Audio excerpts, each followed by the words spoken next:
चाणक्य एक ऐसा कूटनीतिज्ञ, एक ऐसा राजनीतिज्ञ जिसने राजा को रंक और रंग को राजा बना दिया।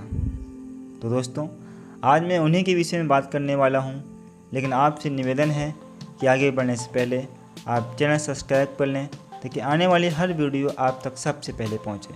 और वीडियो पसंद आए तो लाइक, शेयर, कमेंट अवश्य कीजिएगा। प्राचीन भारतीय राजशास्त्रियों में चाणक्य का महत्वपूर्ण स्थान है, किंतु हमारा समाज जिस आचार्य को कौटिल्य के नाम से जानता है उसका वास्तविक नाम विष्णुगुप्त शर्मा है और भारतीय जनमानस उसे चाणक्य के नाम से जानता है। यद्यपि चाणक्य नाम उसके पिता का है, किंतु जनमानस ने स्वयं कौटिल्य को चाणक्य के नाम से याद करता है। गणपत शास्त्री के अनुसार कौटिल्य नाम एक त्रुटि का परिणाम है जो लेखकों और पाठकों द्वारा की गई है। उनके अनुसार कौटिल्य एक ऋषि का नाम है जिसने कौटल गोत्र की स्थापना की थी। कौटल गोत्र में जन्म लेने के कारण विष्णुगुप्त को कौटिल्य कहा गया, कौटिल्य नहीं। कौटिल्य कपट एवं झूठ के अर्थों में प्रयोग किया जाने वाला नाम है। अर्थशास्त्र में राज्य की सुरक्षा के उपायों की विवेचना के क्रम में चाणक्य ने ऐसे अनेक उपायों का चित्रण किया है जिन्हें मौलिक नहीं माना जा सकता। संभवतः इसी कारण कुटिलता या धूर्तता के अर्थ में भी कौटिल्य शब्द का उल्लेख किया जाने लगा। चाणक्य के कार्य के विषय में विद्वानों के अनेक मत हैं। The Cambridge history of India में अर्थशास्त्र की रचना का समय 300 वर्ष ईस्वी पूर्व माना गया है। B.A.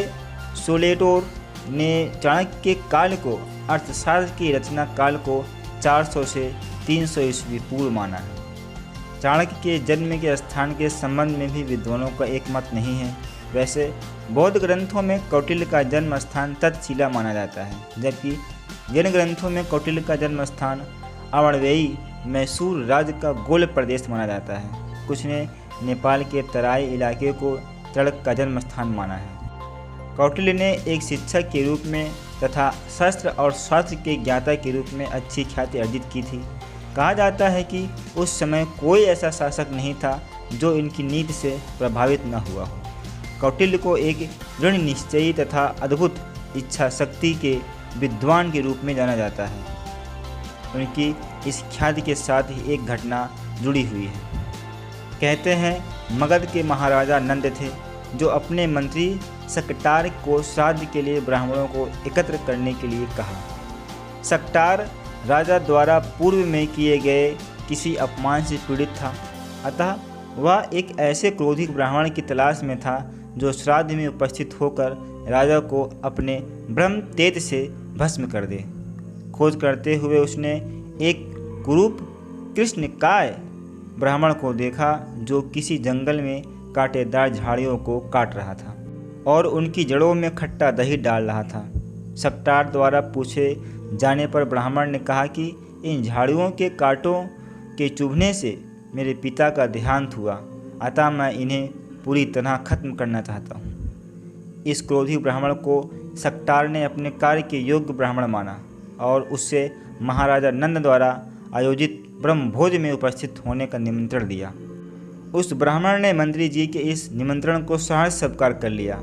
अगले दिन जब वह ब्राह्मण राजा नंद के उस ब्रह्मभोज में पहुंचा तो मंत्री ने उसका आदर सत्कार किया तथा उसे आसन पर बिठाया। अब बारी थी महाराज घनानंद की, जो भोज में आमंत्रित सभी ब्राह्मणों को दर्शन करने आए। तो उनकी नज़र सबसे पहले उस काले कुरूप ब्राह्मण पर जाते ही घनानंद तिलमिला उठे तथा तेज गर्जना के साथ कहने लगे, इस काले चंडाल को यहाँ क्यों बुलाया गया है? वो ब्राह्मण कोई और नहीं बल्कि स्वयं चाणक्य ही था। ऐसा सुनते ही उनका क्रोध 7वें आसमान पर था। क्रोध की ज्वाला में ब्राह्मण ने भोजन की थाल को ठुकराकर अपनी शिखा को खोला और प्रतिज्ञा करने लगे कि जब तक मैं नंद वंश का पूर्णतया नाश नहीं कर दूंगा, मैं इस शिखा को धारण नहीं करूंगा। इतिहास गवाह है, चाणक्य ने आगे जाकर चंद्रगुप्त जैसे शासक को तैयार किया तथा नंद वंश का खात्मा कर अपनी प्रतिज्ञा पूरी की। दोस्तों, वीडियो ज़्यादा बड़ी न हो जाए, इसलिए इसके बाद क्या हुआ मैं आपको अगले वीडियो में बताऊंगा। इसके लिए आप चैनल सब्सक्राइब कर लें ताकि आने वाले वीडियो आप तक सबसे पहले पहुंचे और सबसे पहले सुनें।